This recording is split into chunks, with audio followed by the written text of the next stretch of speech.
오늘은 이 한 절의 말씀을 가지고 말씀을 좀 나눌까 해요. 신명기서, 우리 구약 성경에 보면 신명기서가 있잖아요.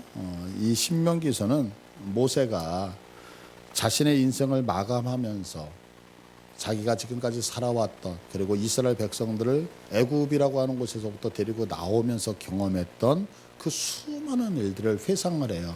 그런 것들을 회상을 하면서 이제 가나안 땅에 들어가서 살아야 되는 광야 2세대들을 향하여서 간절한 마음을 가지고 당부를 하죠.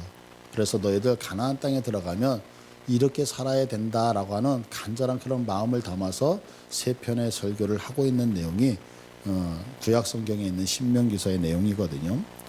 이 유언의 설교를 하는 그 모세의 심정이 어땠을까라고 하는 거예요. 왜냐하면 모세는 무엇을 받느냐면 약 250만 명이나 되는 그 수많은, 그래서 홍해를 건너서 하나님의 전적인 은혜를 경험했던, 자기와 동행했던 그 수많은 사람들이 40년이 지나는 세월 속에서 다 죽어갔거든요. 왜냐하면 하나님 말씀 앞에 복종하지 않고 순종하지 않았기 때문에. 그래서 이제 가나안 땅을 들어가는 그들의 자녀들, 이 세대들을 보면서 모세는 한 가지를 꼭 이야기하고 싶었던 거죠. 그게 뭐냐면, 내가 너희들한테 지금 이렇게 전하는 이 메시지, 이 세 편의 설교, 어떤 일이 있어도 무시하면 안 된다. 너희들 그곳에 들어가면 하나님 앞에 복종해야 되고, 하나님의 말씀을 정말 내 것으로 삼으면서 성공한 인생을 좀 살았으면 좋겠다라고 하는 그 애타는 노종의 모습, 노종의 마음이 신명기서에 그대로 기록이 되어져 있을 거라는 거죠.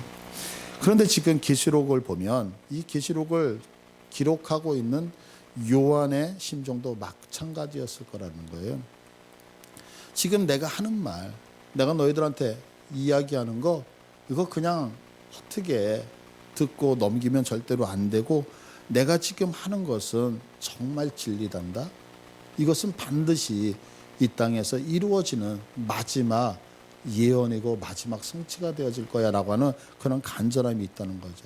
그러면서 지금 아마 요한이 살아서 이 자리에 있다면 우리들에게 몇 번씩 얘기하면서, 성도들아, 이 말 제발 귀에 꼭 담아서 이 말씀 너희들이 간직해야 된다라고 하는 그 간절함과 애절함이라고 하는 것으로 아마 메시지를 증거하지 않을까라는 생각이 들어요. 오늘 우리가 읽었던 이 본문 7절을 보시면 볼지어다라고 얘기를 하고 있거든요. 이 볼지어다라고 하는 것은 원문으로 이두라고 하는 단어인데, 이것은 조금 더 직접적으로 이면 얘들아 봐라 이 얘기예요. 그래서 우리들이 어떤 강의를 하거나 어떤 것들을 집중시킬 때 보면, 얘들아 여기 봐봐, 여기 봐봐, 집중을 시키잖아요. 지금 그 단어가 볼지어다거든요. 그럼 왜 그렇게 보라라고 하는 단어를 통해서 집중을 시키냐면, 지금서부터 내가 이야기하는 이야기는 너무너무 중요하다는 거죠. 그냥 듣고 흘려보내는 그런 단어가 되어지면 안 된다는 거죠. 그러면서 얘들아 제발 내가 얘기할 테니까 나 좀 한번 쳐다봐 라고 하는 단어가 볼지어다 라고 얘기한다고요. 그러면 도대체 어떤 말을 하고 싶어서, 어떤 말이 그렇게 중요하고 그렇게 귀하기 때문에 사도 요한이 당신의 그 노종의 모습, 그 마음을 가지고 애끓는 마음으로, 사랑의 마음으로 이런 얘기를 하고 있느냐는 거죠. 그건 다른 게 아니라 한 가지를 얘기하고 있어요. 그게 뭐냐면, 예수 그가 구름을 타고 오신다라고 하는 거거든요. 근데 이 구름을 타고 오신다라고 하는 이 말씀은 우리가 잘 알다시피 사도행전 1장 11절의 성취의 말씀이거든요. 그런데 우리가 예수님이 재림을 하실 때 구름을 타고 오신다라고 하는 것을 생각을 하면, 마치 손오공이 구름을 이렇게 불러가지고 구름 자가용을 타고 막 날아다니잖아요. 그런 식으로 생각하는데, 이건 그런 단어가 아니거든요. 원문을 보면 이거는 함께라고 하는 뜻이에요. 더불어라고 하는 뜻이에요. 그러니까 예수님이 오시는데 어떻게 구름을 타고 온다 이런 개념이 아니라 구름과 더불어, 구름과 함께 이 땅에 오신다는 얘기거든요. 그러면 왜 예수님이 구름과 함께 오시냐라고 하면, 성경에서 구름이라고 하는 단어는 무엇을 상징하고 있느냐면 하나님의 임재, 하나님의 동행이라고 하는 것을 구름이 상징하기 때문에 그래요. 한번 성경을 통해서 우리가 확인해 볼게요. 민수기서 9장 15절을 보시면 민수기 9장 15절 이 성막 이야기거든요. 성막을 다 세워놓고요. 자, 9장 15절 보니까 성막을 세운 날에 구름이 성막 곧 증거의 성막을 덮었고 저녁이 되면 성막 위에 불 모양 같은 것이 나타나서 아침까지 이르렀으되. 자, 성막 위에 구름이 덮는 거예요. 그래서 이스라엘 백성들이 낮에 이동할 때는 어떻게 구름과 함께 이동을 하고 밤에는 불과 함께 이동을 한다라고 얘기하잖아요. 그러면 여기서 구름은 우리가 생각하고 있는 그냥 자연적인 구름 그런 것이 아니라 하나님의 보호하심, 하나님의 영광이 함께 하심이라고 하는 개념으로 이해를 해야 되거든요. 그러니까 지금 예수님이 구름과 함께 오신다라고 하는 것은 그냥 예수님이 훅 갔다가 어디 마실라 갔다가 들어오시는 그런 개념이 아니라 지금 예수님이 승천하실 때는 어찌 보면 외롭게 승천하셨는지도 몰라요. 그러나 성경은 어떻게 표현해요? 천군 천사들과 함께 천사장들의 나팔과 같게. 그래서 우리 예수님이 초림하셨을 때와 전혀 다른 하나님의 임재와 영광 가운데 우리 가운데 다시 임하신다라고 하는 것을 아주 강하게 설명을 하고 있는 거죠. 그러면서 계속해서 말씀하고 있는 것이 뭐냐면 아까 본문 7절을 보시면 그가 구름을 타고 하나님의 임재 가운데 이렇게 오시는데 각 사람의 눈이 그를 보겠고 그를 찌른 자들도 볼 것이다 라고 얘기를 해요. 그러면 우리는 어떻게 생각하냐면 요한복음 19장에 보니까 예수님이 십자가에서 못 박혀 돌아가실 때 로마 군정이 그를 찔러서 죽였잖아요. 그러니까 누군가가 부활을 해서 그를 보는구나 라고 생각을 하지만 사실은 이것은 그런 표현이 아니라 이사야서 53장 5절을 보면 예수님이 찔리셨는데 찔리심을 어떻게 설명하면 그가 찔림은 우리의 허물 때문이요 라고 설명을 하고 있어요. 그러니까 예수님이 누군가에 의해서 창에 찔린 것은 그 로마 군인들만이 찔린 것이 아니라 왜 찔림을 당했어요? 우리의 허물 때문에 찔리심이거든요. 그러니까 이 성경은 무슨 얘기를 하고 있느냐면 각 사람의 눈이 그를 보겠고 그를 찌른 자들도 본다는 것은 예수 그리스도를 십자가에 못 박았던 모든 죄인들은 다 예수님의 재림을 볼 수밖에 없다는 거죠. 그럼 왜 이 성경이 그렇게 중요하냐면 여러분들 아마 지금 세상은 이렇게 얘기할 거예요. 예수님이 재림한다고? 말 같지도 않아. 그러면서 세상 사람들은 우리를 조롱을 한다고요. 그래서 제가 이렇게 보니까 이제 뭐 코로나 시대가 돼가지고 예배를 교회는 드리겠다, 세상은 드리지 말라라고 이렇게 해서 뭐 인터넷에 나와 있는 댓글을 보니까 이런 얘기를 하더라고요. 너희들이 믿는 개독교, 너희들 열심히 믿고 잘났으니까 천국이나 가라 뭐 이러면서 비아냥거리더라고요.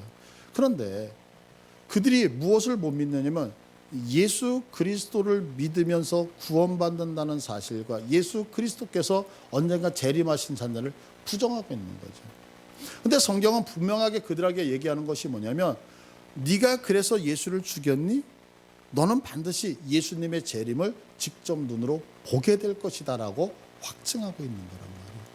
그러니까 이 성경은 되게 어찌 보면 예수님을 믿는 우리들의 입장에서는 예수님의 재림이 감격이고 기쁨이 되어질 수 있지만 거꾸로 예수님을 비난하고 믿지 않았던 자들 입장에서 보면 그 예수님의 재림은 그들에겐 두려움이 되어질 수 있고 그 심판이 되어질 수 있는 것을 이야기하는 아주 중요한 성경이라는 거죠. 그러면서 성경은 계속해서 그들에게 얘기하는 게 뭐냐면 자, 그렇게 찌른 자들도 볼 것인데 땅에 있는 모든 족속이 그로 말미암아 애곡한다는 거예요. 그럼 왜 애곡을 해요? 예수님이 재림을 하고 나면 더 이상의 기회가 없다라고 하는 거죠. 믿음이라고 하는 것은요, 시간이 있는 것 같아요. 기회가 있는 것 같아요. 그러니까 예수 믿는 우리들이 조심해야 되는 것은 뭐냐면 내일, 다음에 라고 하는 것은 참 무서운 이야기인 것 같아요. 여러분들 이렇게 한번 생각해 보세요. 지금 우리가 예배를 드리는데 제가 언젠가도 말씀을 드렸잖아요. 제가 쓰지 않는 말 중에 몇 가지가 있는데 그 중에 하나가 바쁘다는 단어 안 쓴다고 말씀을 드렸었잖아요.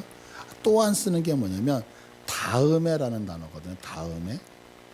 근데 이 다음에라고 하는 단어가 왜 제가 사용하지 않게 됐느냐면 제가 1990년도에 군 생활을 했잖아요. 1990년도에 군 생활을 했는데 제가 연천에서 근무를 했거든요. 그때 포병으로 근무를 하면서 제가 알파 부대에 군종으로 있었어요. 알파 저희 포대에 군종으로 있었으니까 이제 예배를 드리는 분들을 이렇게 모아가지고 군대는 종교 행사라 그러잖아요. 예배를 드리러 가기도 하고 데리고 오기도 하고 이런 일이었는데 92년도 제 기억으로는 거의 2월 달이었던 것 같아요. 2월 달. 2월 달에 그날 수요일이었어요. 수요일이어서 종교 행사를 가려고 보고를 했다고요. 그래서 예배 드리고 오겠습니다. 그래서 제 생각에 한 10명을 데리고서 예배당에 이렇게 가고 있는데 출발을 딱 했는데 제 2달 고참 이름도 안 까먹어요. 장동희 씨라고.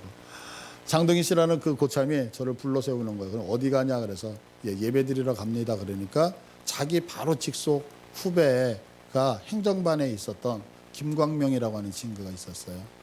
그래서 광명이를 세워가지고 너 내가 시킨 거 다 했어? 다 못했습니다. 다녀와서 하겠습니다. 그랬더니 그 자리에서 때리는 거예요. 그러면서 내가 시킨 것도 다 안 해놓고 종교 행사를 가서 농땡이를 핀다라고. 그걸 보면서 제가 뭐라고 했느냐면 광명아 미안해. 내가 주일날 포대장님한테 얘기해서 너 예배 드릴 수 있게 해줄게. 그리고서 그 친구를 종교 행사를 가다가 중간에서 빼서 돌려보냈다고요, 제가. 그런데 그날 3시쯤에 탈영 사고가 난 거예요. 군대에서 탈영을 했는데 그 다음 날이 저희가 그 겨울 동계 훈련을 하는데 탈영인데 이 친구가 행정반에 있다 보니까 행정반에 보면 여러분들 이렇게 경찰서나 이런 데 가면 무기고라고 하는 게 있잖아요. 무기고. 근데 그 무기고 열쇠를 이 친구가 갖고 있었던 거예요. 근데 그 무기고에서 수리탄을 꺼내가지고 탈영을 한 거예요. 그래가지고 군부대가 발칵 뒤집혔어요, 새벽에. 그래서 훈련은 다 취소가 돼주고 연천, 전곡, 의정부로 해가지고 밤새도록 이제 돌아다니면서 그 친구를 찾으러 다닌 거죠. 그러다가 저기 어디죠? 의정부로 넘어오는 그 3번 국도 그쪽에서 헌병대 초소에서 이 친구가 딱 부딪힌 거예요. 근데 이 친구가 이제 서울로 들어오기 위해서 민간인 차를 탔는데 무장 탈영을 했으니까 헌병들도 총알을 평상시에는 빈 총을 들고 있잖아요. 그런데 무장 탈영을 했으니까 실탄을 장전하고 있었던 거예요. 그러니까 이 친구가 나 이제는 더 이상 가망이 없다 그래서 그 민간인 차 안에서 수리탄을 터쳤어요. 그래서 수리탄이 터지면서 이 친구하고 옆에 민간인이 같이 죽게 된 거예요. 그리고 나서 그 친구가 이제 상황이 종료가 됐는데 그 친구가 국군통합병원에 이제 시체 영안실에 딱 가게 되어진 거죠. 그런데 이제 제가 그 시신을 장사 지내기 위해서 보초를 실어 나간 거예요. 제가 병장 때. 근데 그 시체를 앞에서 보면서 무슨 생각을 했느냐면 제가 어젯밤에 그러니까 그날이 목요일 새벽이니까 목요일 날이니까 어젯밤에 뭐라 그랬어요. 광명아 내가 주일날 예배 드리러 가게 해줄게 그랬잖아요. 근데 그날 밤에 이 친구가 수리탄이 터져서 세상을 떠나고 만 거예요. 제가 그때 이후로는 92년도 2월이었는데 그 이후로는 다음이라는 단어를 쓰지를 않거든요. 왜냐하면 다음이라고 하는 단어는 우리에게 없기 때문에 그런 거예요. 우리 예수 믿는 사람들이 다음에 은혜를 받아야지라고 얘기하지만 사실은 다음에 은혜를 받는 기회는 없는 거예요. 내가 다음에 신앙생활을 잘해야지라고 얘기하지만 다음이라는 단어는 없는 거예요. 그런데 이것이 제가 드리는 얘기가 아니라 성경에 보면 다음을 얘기하면서 후회했던 자들이 되게 많단 말이에요. 성경을 한번 확인해 볼까요? 창세기 27장 34절을 볼게요. 창세기 27장 34절을 보시면 이삭이 심히 크게 떨며 이르되 그러면 사냥한 고기를 내게 가져온 자가 누구냐? 네가 오기 전에 내가 다 먹고 그를 위하여 축복하였은즉 그가 반드시 복을 받을 것이니라. 이게 뭐냐면 이삭에게는 아들이 둘이 있었잖아요. 하나는 에서가 있었고 하나는 야곱이었잖아요. 그런데 이삭이 죽을 때가 다 되어지니까 에서를 불러가지고 에서야 가서 내가 이런 걸 먹고 싶으니까 사냥을 해갖고 와서 별미를 갖고 와라. 그러면 내가 마음껏 축복하겠다. 그랬더니 그 얘기를 듣던 아내였던 리브가가 둘째 아들 야곱을 변장을 시켜가지고 축복을 받게 했잖아요. 그 축복을 받고 들어온 야곱이 축복을 다 받고 나간 거예요. 그 다음에 에서가 들어와서 아버지 내가 짐승 잡아갖고 와서 음식 만들어 왔으니까 나 축복해 주세요 라고 얘기하니까 아버지가 뭐라 그래요? 나 축복 다 했는데? 나 축복 다 했어 라고 얘기할 때 이제 에서가 그 아버지를 향하여 하는 얘기가 이 34절이거든요. 자, 34절을 봐보세요. 에서가 그의 아버지의 말을 듣고 소리내어 울며 아버지에게 이르는데 내 아버지여 내게 축복하소서. 내게도 야곱에게 그랬던 것처럼 축복해달라고 얘기를 해요. 그러면서 하는 얘기가 뭐냐면 35절에 이삭이 이렇게 얘기하죠. 야곱 그 녀석이 내게서 모든 은혜와 복들을 빼앗아갔습니다 라고 얘기해요. 그런데 그 빼앗아간 것을 누구가 알고 있느냐면 에서 자신이 빼앗아갔다라고 알아요. 36절에 이렇게 설명하거든요. 에서가 이르되 그의 이름을 야곱이라 함이 합당하지 아니하다. 그가 나를 속임이 이번이 두 번째이니라 그래요. 두 번째. 그러면 첫 번째는 언제였느냐면 에서가 너무너무 배가 고팠던 거예요. 근데 지금 야곱이 집에서 부엌에서 무엇인가를 만들고 있어. 우리는 팥죽이라고 얘기를 하지만 모르겠어요. 이스라엘에 팥죽이 있는지는.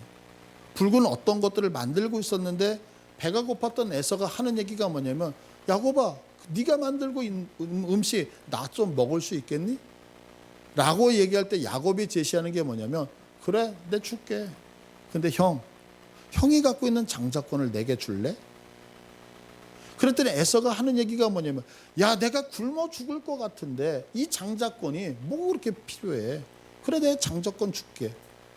야곱이 다시 한번 확인한다고요. 형 맹세해. 맹세하고 정말 나한테 줄 수 있어? 라고 했더니 에서가 하는 얘기가 뭐예요? 그래 내가 맹세해서 이 장자권 줄게라고 해요. 야곱이 뺏은 게 아니라 에서가 자기가 그 붉은 팥죽이라고 하는 그 음식 하나를 먹기 위해서 먹었다고요. 팔았다고요. 근데 성경은 그것을 이렇게 설명하고 있어요. 한번 성경을 볼게요. 자, 25장 29절 29절을 보시면 야곱이 죽을 수 없더니 에서가 들에서 돌아와서 심히 피곤하여 30절 야곱에게 이르되 내가 피곤해 그 붉은 것을 내가 먹게 하라. 31절 야곱이 이르되 형의 장자 명분을 오늘 내게 팔라. 32절 에서가 이르되 내가 죽게 되었으니 이 장자의 명분이 내게 무엇이 유익이냐. 33절 야곱이 이르되 오늘 내게 맹세하라. 에서가 맹세하고 장자의 명분을 야곱에게 팔았더라. 근데 34절을 보시면 34절 다 같이 읽습니다. 시작. 야곱이 떡과 팥죽을 에서에게 주매 에서가 먹으며 마시고 일어나 갔으니 에서가 장자의 명분을 가볍게 여김이었더라. 장자라고 하는 것은 내가 받고 싶어서 받는 거 아니잖아요. 여러분들 여기서 맏딸로 태어났다 아니면 맏아들로 태어났다는 거 내가 태어나고 싶어서 태어나나요? 이것은 하나님이 우리에게 주신 권세인 거예요. 믿으시죠? 그런데 에서가 뭐하고 있어요? 야 내가 지금 죽게 생겼는데 하나님이 준 그 직분 하나님이 준 그거 권세 무슨 의미가 있어? 필요 없다는 업신여겼다고 성경은 이야기를 하고 있어요. 그런데 우리가 조금 전에 봤던 것처럼 야곱이 그 장자권의 축복을 가지고 아버지로부터 모든 축복을 받았을 때에 에서가 울면서 하는 얘기예요. 통곡하면서 하는 얘기가 뭐냐면 저 녀석이 내 것을 빼앗아갔다라고 얘기하면서 후회를 하는데 돌아오지 않죠. 성경은 뭐라고 얘기하고 있어요? 말라기서에서 내가 에서는 미워했고 야곱은 사랑했다라고 얘기를 해요. 왜? 하나님이 왜 에서를 미워했어요? 에서가 하나님을 업신여기니까요. 하나님께 받은 것을 에서가 귀하게 여기지를 않는데 하나님은 어떻게 그를 사랑할 수 있겠어요? 내가 가진 것이 없고 내가 부족하지만 야곱은 어떠해요? 하나님이 주신 것이 얼마나 귀한 것을 알아서 내 것으로 쟁취하고 싶어하는 욕심이 있잖아요. 여러분들, 우리가 생각할 때 믿음의 생각을 하면서 오해하는 게 하나 있어요. 다음에, 오늘 은혜 못 받으면 어때? 다음 주에 받으면 되지. 아니요. 오늘 내가 하나님의 사랑 못 받으면 어때? 다음 주에 하나님이 주시는 은혜와 사랑을 받으면 되지. 하나님이 내게 주시는 그것을 우리는 등한히 여긴다고, 업신 여긴다고요. 근데 어떻게 내가 하나님을 사랑할 수 있고 하나님의 편에서 하나님이 나를 사랑하실 수 있겠느냐고요. 근데 이게 개인뿐만이 아니에요. 성경을 보시면 사사기 2장으로 봐보세요. 사사기 2장 1절을 가보시면 이스라엘 백성들이 가나안 땅에 들어가잖아요. 가나안 땅에 들어갔을 때 하나님께서 가나안 백성들에게 이야기하는 것이 있어요. 그게 뭐냐면 너희들 가나안 땅에 들어가서 절대로 가나안 사람들하고 혼인하거나 함께 살지 말고 너희들 어떻게 하라고? 사사기 2장 1절이요. 너희들 그들과 섞이면 된다 안 된다? 안 된다고 명령하고 있거든요. 그런데 이스라엘 사람들이 이걸 어겨요. 그래서 성경은 이렇게 설명하죠. 여호와의 사자가 길갈에서부터 복임으로 올라와 말하되 내가 너희를 애굽에서 올라오게 하여 내가 너희의 조상들에게 맹세한 땅으로 들어가게 하였으며 또 내가 이르기를 내가 너희와 함께 한 언약을 영원히 어기지 아니하리니 2절 너희는 이 땅의 주민과 언약을 맺지 말며 그들의 제단을 헐라. 그들과 함께하면 된다 안 된다? 안 돼요. 그들의 제사법 따르면 돼요 안 돼요? 안 된다고 분명히 얘기했어요. 그런데 너희가 어땠다는가? 내 목소리를 듣지 아니하였다는 거예요. 그들과 섞였어요. 결혼 생활을 했어요. 그들의 문화를 가지고 내 자녀를 몰래에게 드리는 그런 신전 예배를 드리고 있었단 말이에요. 그러니까 하나님께서 뭐라고 하시냐면 3절에 그러므로 너희들이 그렇게 했기 때문에 그러므로 내가 또 말하기를 내가 그들을 너희 앞에서 쫓아내지 아니하리니 그들이 너희 옆구리에 가시가 될 것이며 그들의 신들이 너희에게 올무가 되리라. 가나안 족속들이 이스라엘 백성들에게 올무가 된다고 성경은 얘기하겠잖아요. 그러니까 그 얘기를 듣고서 4절에 뭐라고 됐냐면 자 4절 다 같이 읽습니다. 시작. 백성이 소리를 높여 운지라. 그래서 울었다라 해서 우는 자라고 하는 단어 때문에 5절에 보면 그 장소를 복임 이렇게 얘기를 하는 거거든요. 복임. 그러니까 복임이라고 하는 단어는 우는 자들이라고 하는 얘기예요. 얼마나 백성들이 많이 울었으면 그 울음이 지명 이름이 되어졌다고요. 근데 우리는 잘 알잖아요. 자, 이들이 왜 울었어요? 너희들이 가나안 백성들과 섞였기 때문에 너희들이 가나안 백성들을 하나님을 예배하지 않고 이방신들에게 예배했기 때문에 그래서 울었어요. 자, 그러면 삶이 바뀌어야 되잖아요. 바뀌었나요? 안 바뀌었어요.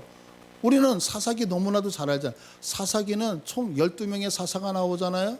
지금 사사기 2장에 이 말씀이 나오고 있거든요. 나중에 미가 사건 나오잖아요. 레이의 첩사건 나오잖아요. 그러면 이스라엘 백성들이 운 것이 뭐냐면 하나님의 명령 앞에서 내가 속상해서 울었다라고 해서 내가 회개가 완성되어졌다? 아니다? 아니라는 거예요. 그러니까 우리가 지금 성경을 보면서 신앙생활하면서 가끔 가다가 생각하는 게 뭐냐면 내가 하나님 앞에 울면서 통곡하며 회개를 하면 하나님은 그 회개를 무조건 다 받으실 것이라고만 생각을 하는 거죠. 맞아요. 그런데 중요한 것이 있어요. 그 회개가 정해져 있다는 거예요.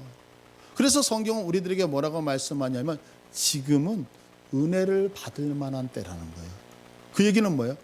앞으로는 은혜가 아니라 심판받을 때가 있다는 거죠. 근데 우리는 예수 그리스도 그러면 예수님을 어떻게만 생각하냐면 예수님은 우리의 죄를 속하여 나를 구원하실 구원자라고 하는 생각은 너무나도 팽배하게 있어서 예수님은 나를 구원하셨어. 예수님은 나를 구원하셨어. 그러나 그 예수님이 나를 심판하시는 심판주가 된다는 사실을 망각하고 있단 말이에요. 그런데 오늘 우리가 읽었던 요한복음 1장 7절의 말씀은 뭐냐면 예수님이 재림을 하실 때에 모든 사람들이 그 예수님을 보면서 기뻐하는 게 아니라 애통한다는 거예요. 왜 애통해요? 기회가 상실되어졌기 때문에 그래요. 더 이상 그분이 우리의 구세주가 아니라, 그분이 나를 구원하는 자가 아니라, 이제 그분이 재림하실 때는 그분이 나를 심판하는 심판주로 온다는 사실을 성경은 정확하게 얘기를 해주고 있다라고 하는 사실이죠. 믿음이 뭘까요? 믿음. 우리 믿음이라는 단어 되게 많이 쓰잖아요. 믿음이라고 하는 거. 믿음은 믿는 거죠. 그런데 성경을 이렇게 한번 보자고요. 요한복음 20장 27절을 한번 봐보세요. 20장 27절을 보시면 예수님이 부활하신 다음에 제자들에게 나타나셔요. 그 나타난 자리에 누가 없었냐면 도마라고 하는 사람이 없었거든요. 나중에 도마가, 예수님이 떠나신 다음에 도마가 왔을 때 제자들이 도마에게 얘기하죠. 도마야, 예수님이 부활하셔서 오셨다? 라고 얘기하니까 도마가 뭐라고 하냐면, 도마가 이르시되 도마가 뭐라고 얘기하냐면, 아니야, 나는 예수님 못 믿겠어. 못 믿겠어. 그러면서 예수님의 그 못자국 난 그 손에 내 손가락을 집어넣어보고, 예수님의 옆구리에 상처가 났는데 그 창자국 자리에 내가 내 손을 넣어봐야지만 믿겠다라고 얘기를 하잖아요. 나중에 도마가 있을 때, 온 제자들이 함께 있을 때 예수님이 한 번 더 나타나시는 거죠. 그러면서 하시는 말씀이 20장 27절의 말씀인데, 그때 예수님이 하시는 얘기예요. 도마에게 이르시되 내 손가락을 이리 내밀어 내 손을 보고 내 손을 내밀어 내 옆구리에 넣어보라. 내 손에다가 넣어보고 내 옆구리에다 넣어보라요. 그러면서 하는 얘기가 뭐냐면, 그리하여 믿음 없는 자가 되지 말고 믿는 자가 되라라고 얘기해요. 보세요. 믿음 없는 자가 되지 말고 믿는 자가 되라라고 해요. 그러면 믿음이 없는 것과 믿음이 있는 것은 뭐예요? 믿음이 없는 것은 눈으로 보고 이해한 다음에 믿는 것은 믿음이 없는 거예요. 우리는 신앙생활을 할 때 내가 갖고 있는 이성, 논리에 맞지 않는다고 안 믿잖아요. 어떻게 그게 상식적이지 않잖아. 상식적이지 않으니까 받아들이지 않겠다는 거죠. 근데 성경은 뭐라고 하냐면 믿음이 없다는 거예요. 그러니까 믿음이라고 하는 것은 유효기간이 있는 거예요. 어떤 것이 있는데 이 어떤 것이 내 눈에 띄면, 내 눈에 보이면 그때는 믿음이 아니에요. 믿음은 이것이 보이기 전까지가 믿음이란 말이에요. 그래서 성경은 이렇게 설명을 하고 있잖아요. 로마서 8장으로 와보세요. 로마서 8장 24절을 보시면, 우리가 소망으로 구원을 얻었음에 보이는 소망이 소망이 아니니 보는 것을 누가 바라리요. 우리가 소망으로, 우리가 믿음으로 구원을 얻었는데 그 믿음이 눈에 보인다면 그것이 무슨 믿음이냐 이러는 거죠. 그래서 그 다음 절에 25절에 뭐라고 얘기해요? 만일 우리가 보지 못하는 것을 바라면 참으로 기다릴지라. 무슨 얘기를? 믿음이라고 하는 것은 그래서 인내가 필요하다는 거예요. 왜? 보이지 않기 때문에. 이게 나타날지 안 나타날지 모르는 거잖아요. 그런데 분명히 누가 온다고 했기 때문에 그것을 부여잡고 있어야 되니까 나에게는 뭐가 있느냐면 불안감이 있을 수밖에 없는 거죠. 여러분들, 그렇기 때문에 믿음이라고 하는 것은 내가 진짜일까 아닐까라는 의심이 드는 것이 믿음이 없는 게 아니에요. 우리는 하나님을 믿을 때 하나님이 진짜 있을까 없을까 이렇게 망설여지잖아요. 근데 이거는 당연한 거죠. 왜 당연하냐면 눈에 안 보이거든요. 예를 들어서 생각해 보세요. 자, 예배가 끝나고 나서 여러분들에게 10만 원씩 드리겠습니다 라는 얘기를 제가 이렇게 했어요. 그러면 여러분이 진짜 목사님이 예배 끝나면 10만 원을 줄까 안 줄까 라는 의심이 생기는 거, 갈등이 생기잖아요. 이 갈등이 생기는 건 당연한 거죠. 이거 이해되시겠어요? 왜냐하면 진짜 줄까 안 줄까라고 하는 그 갈등은 왜 생기는 거예요? 믿음이 없기 때문에 생기는 것이 아니라 눈에 안 보이기 때문에 생기는 거예요. 안 보이기 때문에.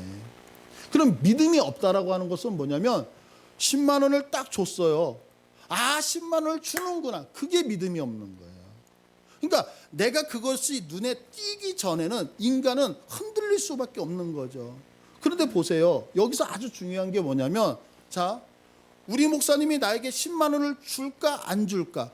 줄까 안 줄까, 줄까 믿음이 있고 안 줄까가 믿음이 없다, 이 개념이 아니라 지금 무엇하고 있어요? 10만 원을 부여잡고 있잖아요. 안 줘도 10만 원이라는 단어를 부여잡고 있고, 준다고 얘기해도 10만 원을 부여잡고 있죠. 그러면 여러분 지금 무엇을 믿고 있는 거예요? 준다 안 준다가 그게 문제가 아니라 10만 원을 부여잡고 있죠. 왜? 김혜수 목사가 던진 말을 부여잡고 있잖아요. 이게 믿음인 거예요. 이해되셨으면 아멘. 그렇기 때문에 우리들이 신앙생활을 할 때 자꾸 어떤 생각을 하면, 하나님이 계셔 안 계셔? 하나님이 계신다 그러면 믿음이 있고, 하나님이 안 계신다라고 하면 믿음이 없다라고 생각을 하지만, 잘 보세요. 하나님이 없다라는 걸 뭘 부여잡고, 여러분 하나님이 계십니다라는 제가 이야기한 하나님이라는 걸 부여잡고 의심을 하는 거잖아요. 그러면 여러분은 있다 없다가 중요한 거, 이거 이전에 무엇을 믿고 있어요? 하나님이라는 분을 이미 붙들고 있기 때문에 그 갈등이 생긴 거거든요. 그러면 여러분은 이미 갈등을 한다의 개념이 아니라 하나님을 부여잡았다고 하기 때문에 믿음이 있는 거죠. 그래서 성경은 네가 이걸 확신하느냐 확신하지 않느냐가, 확신하면 믿음이 있다, 확신하지 않으면 믿음이 없다, 이렇게 보는 게 아니라, 믿음이 없다는 내게 말했던 그것이 현상으로 드러난 다음에 아하라고 해버리면 그때는 믿음이 없는 거라고요. 근데 우리는 성도들이 자꾸 속는 게 이것 때문에 속는 거예요. 뭐냐면, 야, 내 머리 이해 안 돼, 하나님이 없어, 던진다고요. 그 단어 자체를 던지는 거예요. 그래서 성경은 우리들에게 믿음은 반드시 무엇이 필요하다?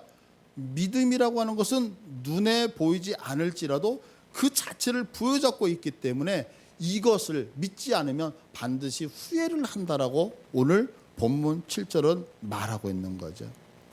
성경을 보면은요, 아주 재미있는 부분이 있어요. 그게 뭐냐면, 우리는 그 애굽에서 홍해를 건너서 이스라엘 백성들만 출애굽을 했을 것이라고 생각을 하잖아요. 그래서 우리는 이스라엘 백성들이 홍해를 건너서 나왔다, 이런 얘기를 참 많이 하잖아요. 근데 성경은 그렇게 기록하지 않거든요. 출애굽기 12장 38절을 한번 봐보세요. 출애굽기 12장 38절. 자, 다 같이 읽을까요? 시작. 수많은 잡족과 양과 소와 심이 많은 가축이 그들과 함께 하였으며. 자, 이스라엘 백성만 구원받은 게 아니에요. 이스라엘 백성만 홍해를 건넌 게 아니란 말이에요. 누구도 건넜어요? 잡족. 그러니까 섞여져 있어요. 많은 민족이 섞여 있었다. 왜? 노예로 잡혀왔던 사람이 이스라엘 민족만 있는 건 아니에요. 그들도 구원받았다. 홍해를 건너오는 체험을 했어요. 왜 경험을 하게 되어졌느냐? 이유는 간단해요. 바로에게 10가지 재앙을 하나님께서 펼치신 것은 하나님의 능력이 없어서가 아니잖아요. 하나님이 홍해를 건너게 하실 때에 한 번에 홍해를 못 건너게 하시나요? 그런데 왜 10가지를 재앙을 펼치시죠? 그 이유는 그 10가지를 통하여서 무엇하게 하시려고? 하나님이 누구이신가를 증명해 보이시는 거예요. 내가 누구인지 아니? 이런 기적들을 통하여 너희가 나 여호와 하나님을 믿으라는 거죠. 그래서 성경은 이렇게 기록한다고요. 출애굽기 9장 16절을 봐보세요. 9장 16절에 보시면, 내가 너를 세웠음은, 모세를 세웠던 이유는 나의 능력을 내게 보이고, 10가지 재앙들 다 보이잖아요. 내게 보여서 내 이름이, 여호와라고 하는 이름이 온 천하에 전파되게 하기 위하여. 그러니까 바로가 강팍해서, 그래서 그 녀석을 깨부시기 위해서 하나님이 첫 번째 하니까 안 돼, 두 번째, 세 번째, 10번째 하니까 바로가 넘어, 이런 개념이 아니라, 왜 바로를 강팍히 해서 10가지 재앙을 줘요? 하나님이 누구이신지를 누구에게 보여주고 백성들에게 전하고 싶었던 거예요. 그런데 이것을 보면서 믿는 자들이 생기기 시작을 했다고요. 그래서 20절을 봐보세요. 9장 20절. 20절을 보시면, 자, 10가지 재앙 중에 하나가 나오는데요. 바로의 신하 중에 여호와의 말씀을 두려워하는 자들은 그 종들과 가축을 집으로 피하여 들였으나 그래요. 하나님께서 얘기하시는 거예요. 모세를 통하여서, 이번에는 우박으로 너희들을 다 징계할 거야. 자, 한 번 당하고 두 번 당하고 세 번 당했는데 다 웃으면서 그거 그냥 몸으로 다 부딪혔어요. 그런데 어때요?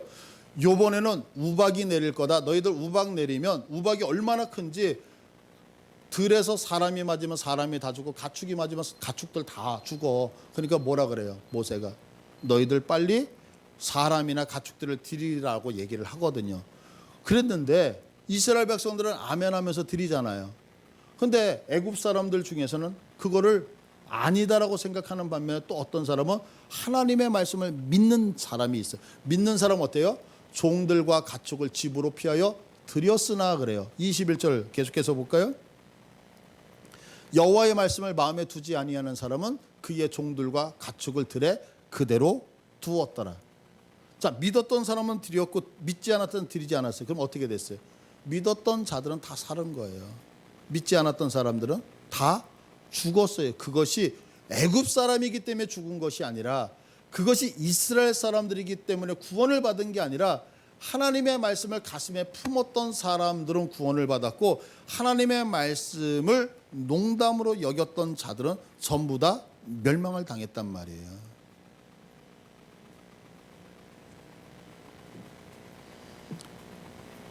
오늘 본문이 그 얘기하고 있는 거예요. 여기 봐라. 내가 아주 중요한 얘기를 하는데 예수 그리스도는 반드시 재림하신다는 거예요. 그런데 이 말씀을 우리들의 가슴에다가 담고 간직하는 자는 어떻게 돼요?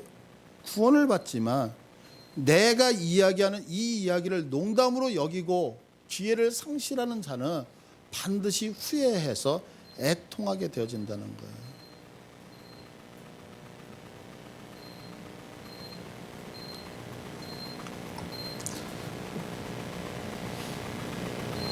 자, 여기까지 정리를 할게요. 우리는 이제 요한계시록을 시작을 하면서 3주가 지났어요. 첫째 시간에는 예수님의 계시라고 하는 단어를 통해서 예수님께서 우리들에게 어떤 계시, 어떤 것을 보여주셨냐면 세 가지를 보여주셨다고요. 그 예수님이 지금까지 해오셨던 일, 지금 예수님이 현재 하고 계신 일, 그리고 앞으로 하고 하셔야 될 일들에 대해서 우리에게 보여주셨어요. 그러면서 3절의 말씀을 통해서 그 예수님이 지금까지 해왔던 일, 하신 일, 앞으로 하실 일들을 간직하고 있는 교회는 참 복되다라고 얘기를 했죠. 왜 복됐어요? 예수 그리스도의 재림의 때가 가까워졌기 때문에. 이게 첫 번째 시간에 배운 거였어요. 두 번째 시간에 배운 것은 그것을 간직하고 있는 교회는 두 가지 사명이 있다는 거였죠. 하나는 백성에 대한 사명, 다시 얘기해서 하나님을 예배하는 사명이 교회에게 있더라라고 얘기했고요. 두 번째 사명은 너희들이 제사장이 되어져야 된다는 거예요. 그래서 제사장이 되어지는 것은 세 가지의 특징이 있는데 첫 번째가 뭐예요? 제사장은 첫 번째 특징이 누군가를 위하여 내가 중보 기도를 해줄 수 있는 거였죠. 두 번째 특징은 그렇게 중보 기도해 줄 뿐만이 아니라 너희들에게 묶여져 있는 죄의 짐을 해방시켜 줄 수 있는 자유자의 선포가 있었단 말이에요. 그런데 이런 직분이 왜 그렇게 귀했느냐? 이 직분은 내가 갖고 싶다 그래서 갚는 것이 아니라 이것은 하나님께서 지명하여 불렀기 때문에 우리에게 임명하여 주셨기 때문에 이 직분, 교회의 직분은 값지다라고 얘기했어요. 다시 얘기해서 여러분들이 예수를 믿고 싶어서 이 자리에 나온 것이 아니라 수많은 사람 가운데 하나님이 특별히 나를 사랑하셔서 나에게 이 사명 주시기 위하여 예배드리게 하고 제사장의 직분을 감당하게 하시어서 세상에서 나를 건져서 이 자리에 불러 넣으신 거 믿으십니까?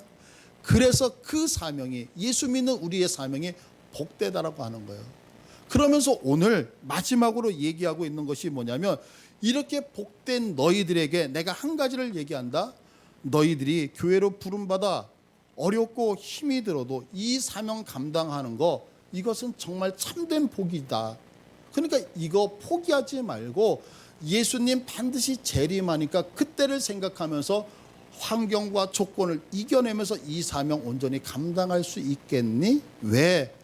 예수님은 곧 구름 타고 재림하시기 때문에 라고 하면서 오늘 말씀을 마치고 있단 말이에요.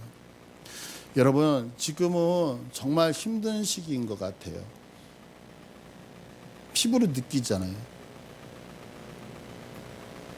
그러다 보니까 어떤 생각이 드냐면 좀 타협하고 싶은 생각이 자꾸 드는 거예요.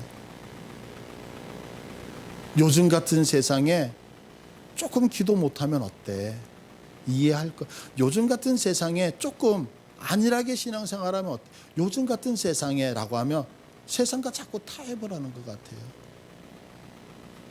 그래서 옛날에는 예수님이라고 하는 그분 때문에 내 인생을 전부 다 바쳤는데 요즘은 그거보다는 예수 믿으면서 조금 이 정도까지는 하면서 점점 느슨해지는 것 같단 말이에요. 그런데 그 느슨해지는 우리를 향하여 예수님이 하시는 얘기가 뭐냐면 예수님은 하나님의 영광과 존귀와 임재와 함께 재림하신단다. 그러면 예수님의 그 재림이 우리에게 임할 때 누구는 기뻐하고 누구는 애통하겠어요?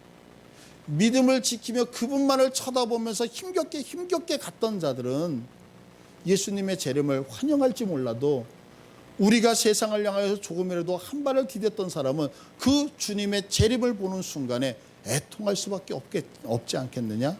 너희들 내가 간절하게 부탁을 한다라고 하면서 지금 요한이라고 하는 이 노종이 우리에게 이야기하는 거라고요. 그래서 신명기를 썼던 모세가 가나안에 들어가는 이 세대를 향하여 그렇게 애끓는 마음으로 제발 부탁하니까 너희들 하나님의 말씀에 순종하며 살아갈 수 있겠니? 왜? 그것이 복이니까 내 말 좀 들어줘라고 하면서 신명기를 썼던 것처럼 지금 요한계시록을 쓰고 있는 요한은 무슨 얘기를 하냐면 제발 내가 부탁할게. 분명히 세상 힘들 수 있어. 세상 어려워. 그러나 그들과 타협하지 말고 재림하시는 예수 그리스도 보면서 끝까지 좀만 견뎌. 그러면 하나님이 너희들에게 반드시 교회로 택하셨다면 은혜와 복을 주고야 말 거야. 내 말 알아들었어? 여기 좀 봐봐 라고 하는 게 오늘의 말씀이라는 거예요. 여러분 이 말씀 부여잡고 그래서 좀 힘들어도 우리 함께 믿음 지켜내자고요. 왜? 예수님 반드시 재림하십니다. 우리